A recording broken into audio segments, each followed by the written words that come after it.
is power in the name of Jesus. There is joy, peace, and love in His name.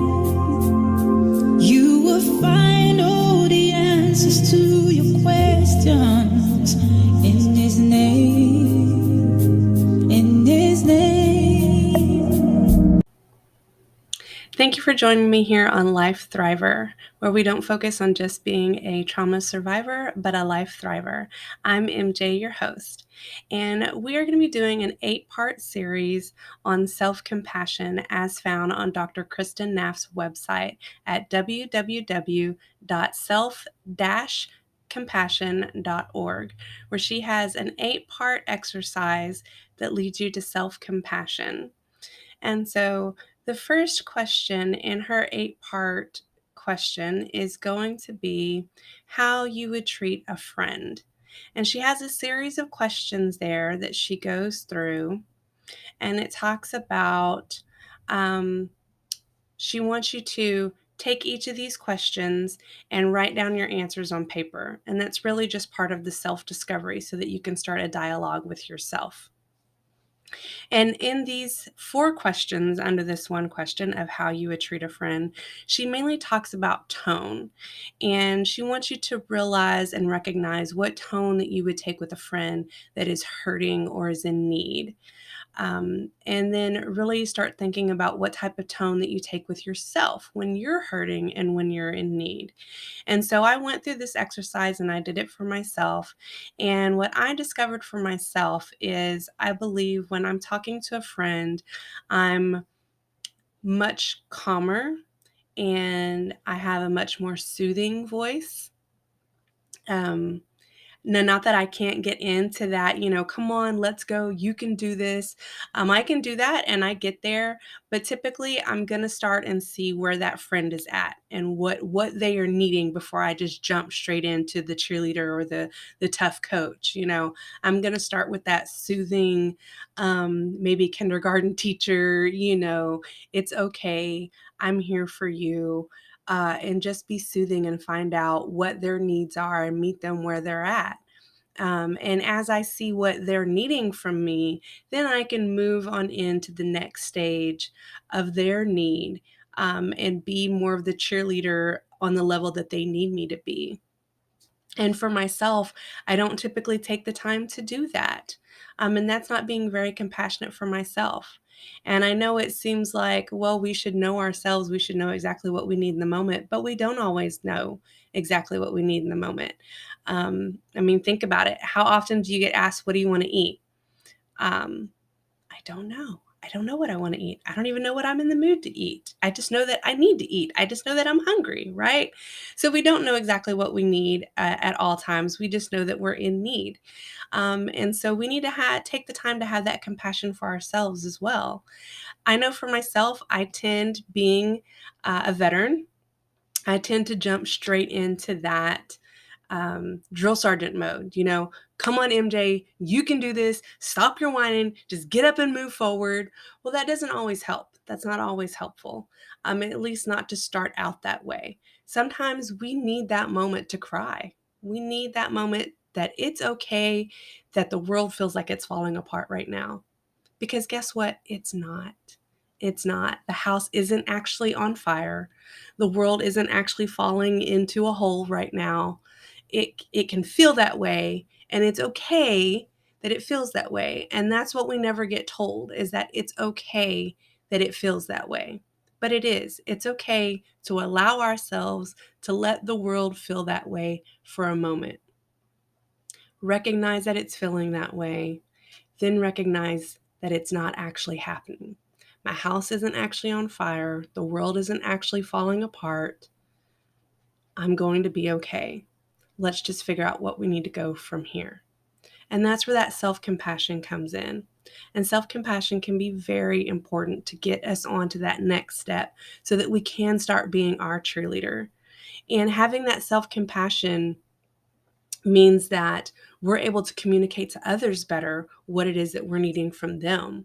for those that are in our lives and that do want to help us and be a part of that team that helps us make it on to the next level or helps us get through whatever it is that we happen to be going through right now. We're able to communicate with them more if we can show ourselves some of that compassion. And so I did dig into the Bible, of course, and just came up with a couple of verses to remind ourselves of what God has to say about our own compassion.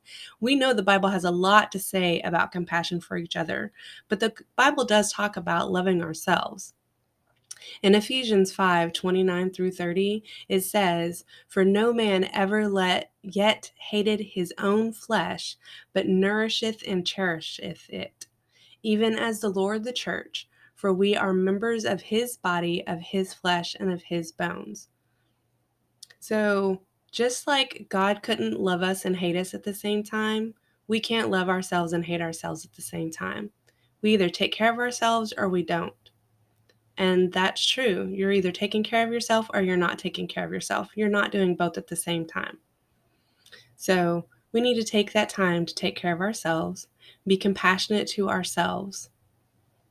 And God also commands us to love our neighbors the way that we love ourselves. Well, we can't very well take care of those around us, those that we love, if we're not taking care of ourselves.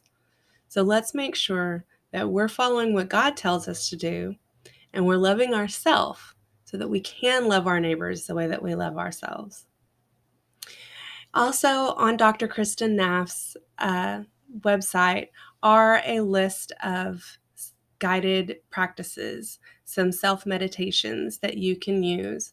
And I'm going to be using some of them as well and letting you know my thoughts. There are several, so I'll be doing a couple of times each day as we go through these exercises. So the first ones that I chose were the Soles of the Feet, which was a 5-minute audio, and then the Fierce Friend, which was a 15-minute audio. Soles of the Feet, I highly recommend. It's a great grounding one. It's a lot like the grounding that I used prior, except that you're not looking at what you can see and hear and feel. It is simply talking about the soles of your feet. So it's really great if you can go barefoot. You can do it seated or standing. You're basically either going to be marching around the room or marching in place, or if you need to stay seated, you can march here in your seat. And you're just feeling that feeling of the ground under your feet, what the ground does to your feet, how that feels to your feet, how it feels to your shins, what that shock does to your body. And you're really noticing your body as you're going through this exercise. So it's a really great grounding technique. I highly recommend that you check it out. The Fierce Friend is a little long for me. I do recommend listening to it, get what you want to get from it, and then kind of make it your own. It gives you a lot of visualization, a lot of really great visualization that I really appreciated. For me, I would be using it and thinking of that fierce, compassionate friend as the Holy Father.